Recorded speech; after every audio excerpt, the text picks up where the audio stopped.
un truc culmé, hein. Alors, masarap. D'accord, c'est bon. Alors, masarap. Wow, it's like a killing. Very good. Masarap.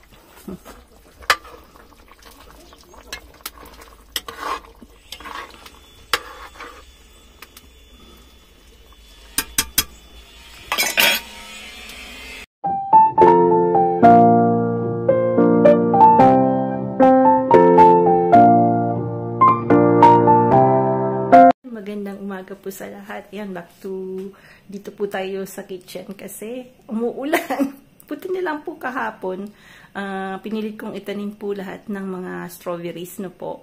Kasi mas maganda po talaga pag itanim mo siya, medyo malilim, no? Yung hindi gaanon kainitan. Kasi syempre bago pa lang na maninibago po siya sa environment. So sabi ni Frank, tomorrow hindi masyadong maganda yung yung panahon. So kahapon po pinilit kong itanim yung 8 pieces po yun na strawberries na gariguette. Kasi sa France po pagka pupunta po kayo sa mga jardiland ganon. So yung mga strawberries, maraming kinds po ng strawberries no po. So mayroong round, mayroong malalaki, mayroong maliliit, mayroong parang lang yung sa Fresh du Bois, yung parang wild na liliit pero very perfume po siya at very very sweet. So ang binili po namin ay gariguette. Gariguette po yung pinili ni Frank. Tapos meron din pong kinds ng strawberry na remontan po. Ibig sabihin pag end of the season, sige niya pong anak, marami ka pong itatanim ulit. Kasi umaano po siya, nanganganak siya ng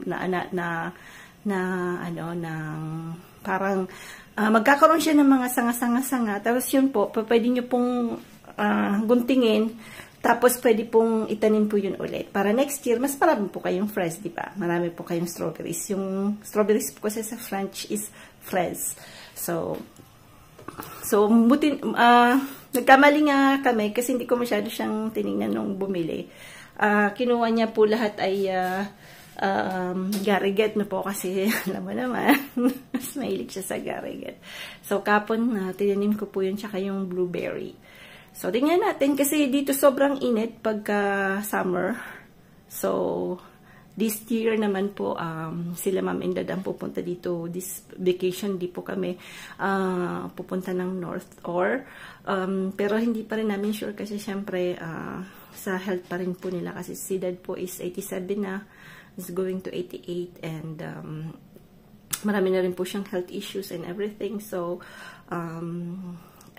titingnan namin kung susunduin siya kasi susunduin siya pupunta dito or magpi-plane kasi medyo nahirapan na rin po kasi silang although nagta-taxi po sila, kaya lang yung in-betweens na magwi-wait papuntang airport, papuntang train station, yun po yung mahirap. Dati po kasi nagpi-plane sila so ngayon pinili nilang maging sa train station na lang.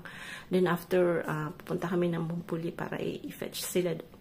So, tingnan natin this year na po. And si Osh po ay darating ng end of June. So, para ma-profit po nila yung summer dito kasi talagang, syempre kami may winter, may autumn, no? So, minsan merong din po kaming summer na medyo, maulan or may windy. So, iba-iba po. So, may iba naman na kahit September, akala mo summer pa rin hanggang October. So, last year, hindi po kami masyadong nanuhan ng magandang weather. Kasi September pa lang medyo mahangin na, medyo maulan, medyo malamig na. So, tingnan natin po this year. Ayan. Yung mga sili natin last year na po. So, lahat po yan, yung mga pula po. Pula lang po yung po pwedeng ganon. Kasi tingnan nyo po yung medyo may green pa. Medyo hindi siya talaga na dry. So, yung pulang-pula po, yan po yung pinadry natin. Hinang ko po yan kasi malamig sa garahe. So, ang gagawin po natin dyan, i-mix natin, no? So, ganyan po ginagawa ko. So, pwede po tayong gumawa ng Italian mix. Yung binili to sa Italy. So, we just have to mix it with ganyan, parsley, some rosemary, no po, thyme. So, pwede po yan na pang pabango-bango sa mga pagluluto natin, no po. So, it depends kung ano po yung gusto nyo. Pwede pong chives, pwedeng ano. So, i-dry nyo din po yun. Pwede nyo ihang lang na ganon. Sa walang sun, hindi po sa sun. Sa parang lugar na may air na malilim, no? So, usually you put that in the garage or yung guys sa akin doon sa likod. So, ihang mo yan na pabaliktad. Parang ganon. Then, after pag na air dry na siya, pwede na natin siyang ganyanin. So, kasi, lalo na po kung mahilig po kayo sa mga ganito. Medyo mahal din po siya pag binili. So, usually, para hindi po nyo itapon yung mga na harvest niyo po, pwede niyo pong gawin ganyan. Then, ako ganito yung mga greens naman. Ganyan ginagawa ko. Ayan. Dami po yan. So, linalagyan ko po ng half vinegar, konting sugar, then water na po. So, kung gusto niya namang medyo mas maasim-asim, so parang 70% nyo yung vinegar, 30% nyo lang po yung yung water. Tapos, yan. Pwede nyo pong lagyan ng tawag nito, luya, ng garlic, no po. So, yan. Wag po onions, garlic lang, tsaka luya. Kasi yung onions medyo mabilis masira. So, ako nilalagay ko lang po garlic, tsaka, garlic, tsaka ginger. Tapos, para yan na po yung yan po yung mga different kinds na sili na tinanim ko. Last year, hindi po ako masyadong nagkaroon ng round. Ewan kung bakit. Medyo hindi tumubo. So, this year, titingnan natin kung ano po yung mga na-mix ko po kasi yung mga binhi. Alam mo naman si Manny. May mga pasulat-sulat pa ako, pero napalpakis din ako eh. Anyway, ganun talaga. Ano pala kung ganito? Telesin na po. Nakita ko lang, kasi akala ko, pang GoPro lang to. Yung pala, pwede rin pong pwede rin pong pang telephone. Pwede natin itong gamitin. Kaya lang, kikimang-kimang siya. Kikimang-kimang po ulit. So, medyo pangit ang panahon. Dito tayo pwedeng pumunta sa labas. So, gagawa po tayo ng, yan, may bago tayong trepi. Ayan. So, gagawa po tayo ng parang cake na fruit cake. So, mimix lang natin. Sometimes, pagka marami po tayong fruits, tapos nakita nyo medyo overripe na, pwede nyo pong gawin siya na fruit cake. So, ano po to? Marami po kasing biniling pera, si Frank, banana, apple, nung masama yung actually yung mas gusto niya yung maraming kinakain siya na fruits na po. So, gagamitin natin yung iba kasi medyo di pa naman sira. Medyo overripe ng bango. So, yung tanggalin po lang yung yung buto-buto niyan. Tapos, yung balat po, bibigay natin yan sa manok. So, wala pong sayang.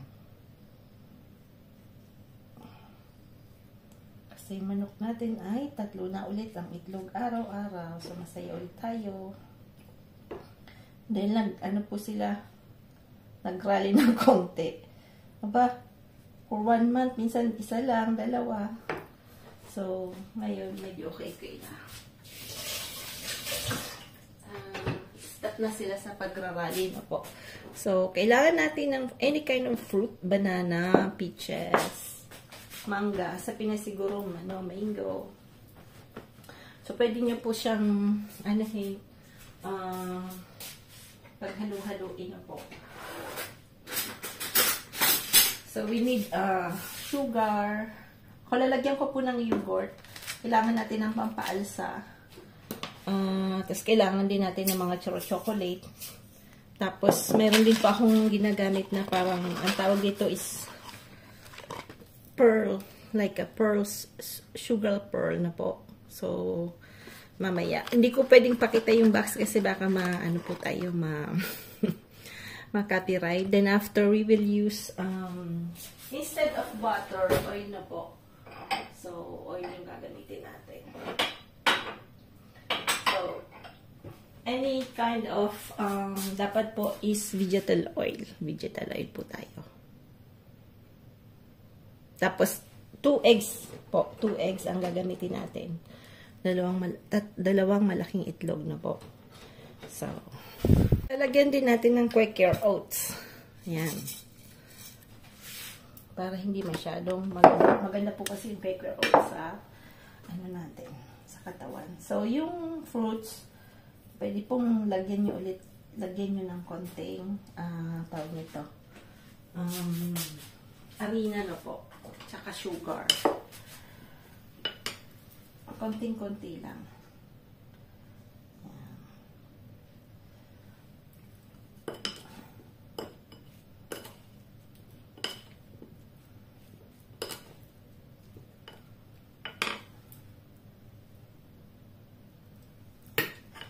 Yan. Tapos, set aside natin yan. Dapat natin makalimutan mamaya. Then, kailangan natin ng ito. So, mga around 200 na po na anong nangyari dito? May gumamit. Yan.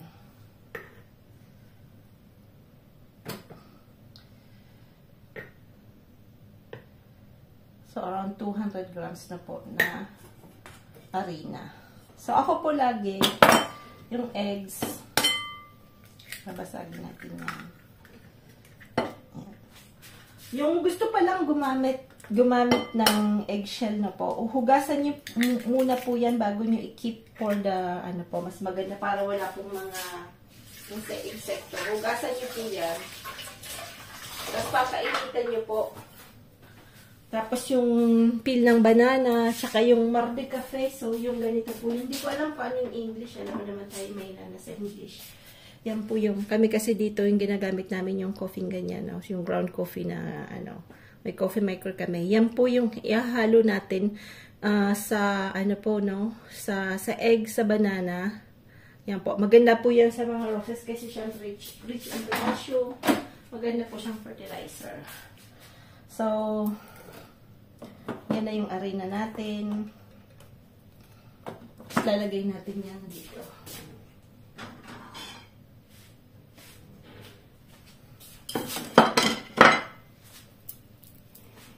Maganda ng ano natin ngayon Ngayon ko lang na-discover. So ang kinagandahan ng aparatos na to. Pero pag wala po kayong ganito, pwede naman yung ano, salaan na po. Dati salaan din yung ginagamit ko na po. Kasi yung harina niya medyo may air. Kaya yung lalong aalsa po yung ano nyo, yung cake. Yan. Tapos kuha tayo ng siguro mga, ako kasi hindi masyado sa sugar, so lalagay natin mga 150 lang, 120 na sugar. Yan, isahalo natin yan sa egg. Yan, i-mix natin yung dalawa.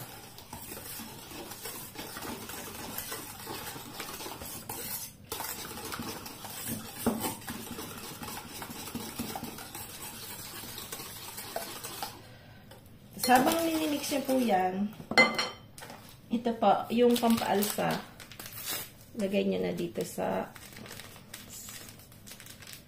yan. So, around, ano lang naman to, 11 grams, yung pampaalsa na po. So, lalagyan din natin yan ng konting asin. Kasi yan po yung magpapaalsa. Konting-konti lang. Pinch lang. Dapat. Sige lang.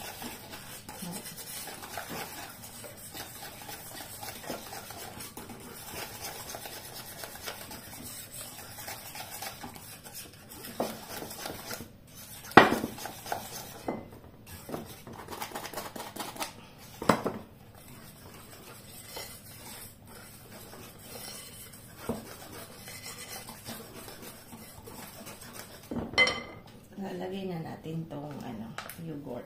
Para lalagay na natin dyan yung mantika po. Yung oil na gagamitin, hindi butter. Gagawin natin, pupunuin natin to. Pag wala po kayong, ang maganda po kasi sa homemade na cake, walang preservative na po. So, alam natin kung ano yung lalagay natin. Yan, lalagay ko lang yan ng mantika. So, pwede po yung mga cooking oil na vegetal oil ng canola, kung ano po yung ginagamit niya.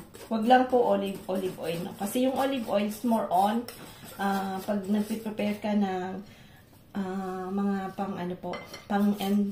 first entry na na dapat yun yung mga lalagay yung may cake din kasi na tawag dito sa France, sale na po. May olives, may mga lardong, may chorizo. Yan. Pinakain po nila yan sa first entry nila. Tayo naman gagawin natin ay pang dessert. Panghimagas na po. So, ganito dapat siya. So, lalagyan pa rin natin siya ng arena. Para wala pong buo-buo. So, pwede naman na sabi nyo wala tayong yung pangganong machine. So, pwede naman na manual. Dahil nung unang panahon naman wala pang mga machine na po. Brown out, diba? Pwede ka pa rin gumawa ng cake. Kaya lang, problema mo naman oven. Dahil kung brown out, walang electricity. So, meron pa naman may mga, lutuan na gas na may oven. Ayan. So,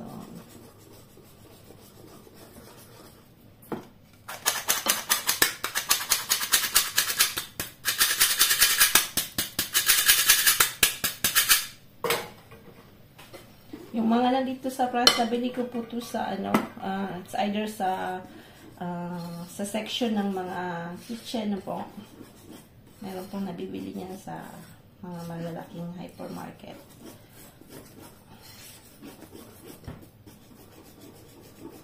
Ayan, nag-ask sa akin si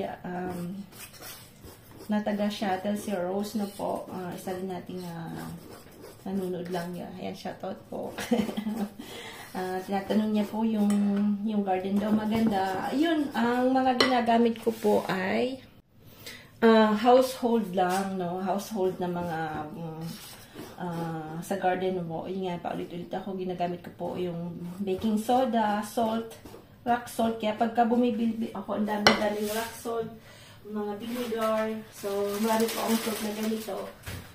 Baking soda, ang dami-dami ko po everywhere. Kasi yung baking soda talaga is very good, no? Kahit sa atin, sa health. Pag hindi ka, may nakain kang hindi mo ma-digest, inom ko lang po kayo ng medyo maligamgam na tubig, konting baking soda, no? Pero may baking soda po na hindi pwedeng kainin, no? So, dapat yun po bibili nyo yung alimenter, yung sa pagkain. So, lagi dapat kayo mayroong ganyan. Tapos white vinegar. So, yun po yung use ko sa gardening. Yung pang-ano ng mga peste, pampataba, pampaano ng mga roots. So, I used that. Then, after, yung shells, yun nga, egg shells ko, hindi ko tinatapon. Nilinisan ko muna yan bago ko i-enback sa isang lugar with my banana peel at saka yung marde cafe, yung pinakita ko kanina. So, yun po yung mga ginagamit ko sa garden na po. So, sa YouTube naman po, marami nang nagaganyan din. So, titingnan nyo lang po. Nagaya ko din po yan sa mga mahihilig mag-plants na po. So, then, proven ko po talaga na good siya. So, hindi ko po yan papakita sa inyo kung hindi ko ginagawa. Kung ano po yung ginagawa ko po, wala kasi hindi pa ako nag-edit. Yun po talaga yun. Kasi, tamad po ako mag-edit. Kaya kung ano po yung ginagawa ko sa araw-araw, kung anong ulam namin sa araw-araw, yan po yun. Wala pong ano yan. Walang, kumbaga, tayo ay simpleng vlogger na. Ayan. Ayan, shout out pala kay mama kasi nag-aalala yung kay Frank. Okay na po si Frank. Hindi pa 100% but at least na-regain niya na po yung ano niya. Yung kanyang kalusugan na po. So, we don't know kung ano. Kasi yung doktor, siguro bakasyon, hindi tumawag. Nag-email lang po siya.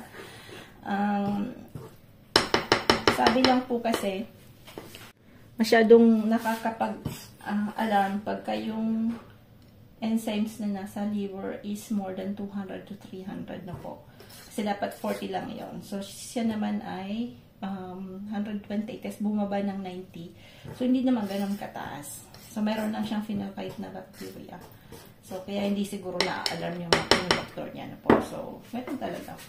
Sabi ko nga, it's very hard to find yung, sa dami po ng mga pasyente ngayon. Ayan, lalagyan ko na pala ng oatmeal. Napapadaldal na naman ako. Ayan. Siyempre sila po ay inaano muna nila yung talaga pong yung case is very severe na po. So, tikman ko nga. Harap. Lagyan natin ng chocolate.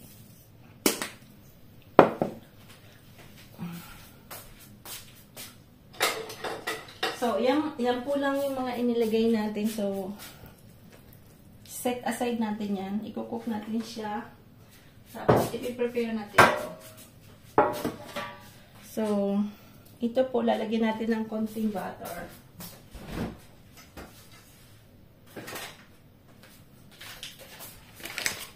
So, wag po kayong maglalagay ng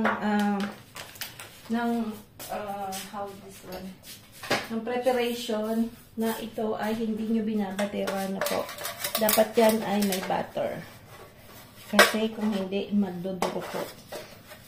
Hindi nyo po matatanggal sa hulmahan yung yung cake nyo. Lalo na kung may bisita po kayo. Kasi nangyari na po yan, sila Osnoon ay yung pinsan niya, sila daw magluluto.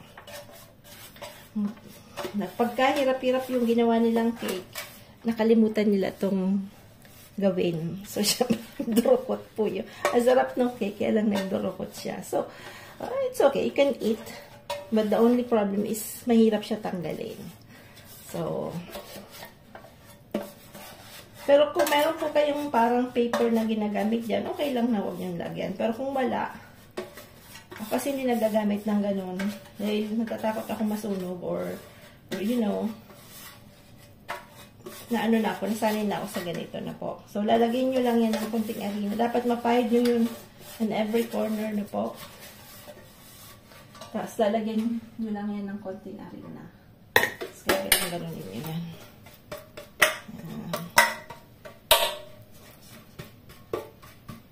Dapat, ganyan yung itsura niya. Kasi aalsa yan, di ba? Yan, dapat ganyan yung itsura niya. So, hugas tayo ng kamay.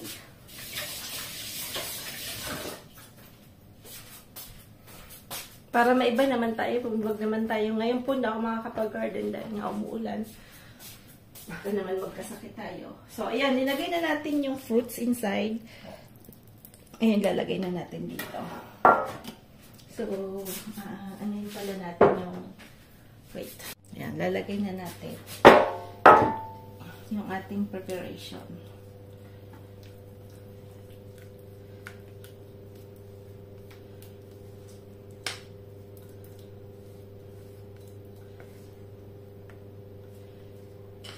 So, 200 grams na harina po yan. 2 itlog, isang yogurt,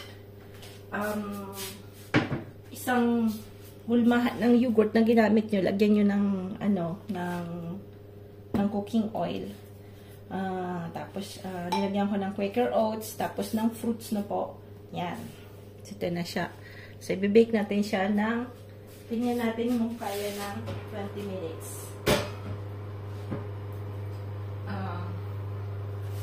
Hintayin muna natin na uminit-init yung oven. Yan pala natin yung first scale. Kasi syempre si sugar po yan. Yan. Nag-design na konti. Si syempre, nandito si Sam. Bata pa rin si Sam. Kahit 80 na si Sam, baby pa rin. Ayan. So, titingnan natin ng 20 minutes na po. So, para, o kung gusto nyo, 15. Para malaman nyo po kung, ayan, mag-grrrring siya, mag-grrring po siya. Kung masarap. 20 minutes na po. 20 minutes na siya. So, reduce ko po siya ng 180 na po, 180. Kasi medyo, tapos pag gusto niyo pong tingnan, tutusok nyo lang. Yan, medyo malambot pa, tingnan nyo po. Hindi pa siya. So, may isa tingin ko mga ano to, matagal-tagal din. Yan, maybe another, tingnan natin, 40 minutes itong lulutuin. Ulit. Luto na. Yan, tayin na natin. So, ayan. Meron tayong, pwede po siyang pang ano, pang sa breakfast, no? Yan, minsan yan po, pag nagaganyan po ako, yan po yung kinakain po ko sa pag-breakfast. Let's cook!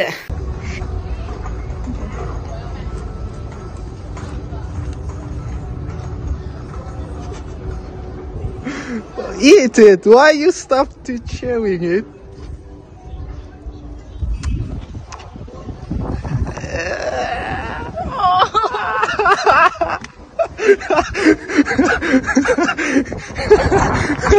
Yes. Okay, hop. Okay, half. Okay.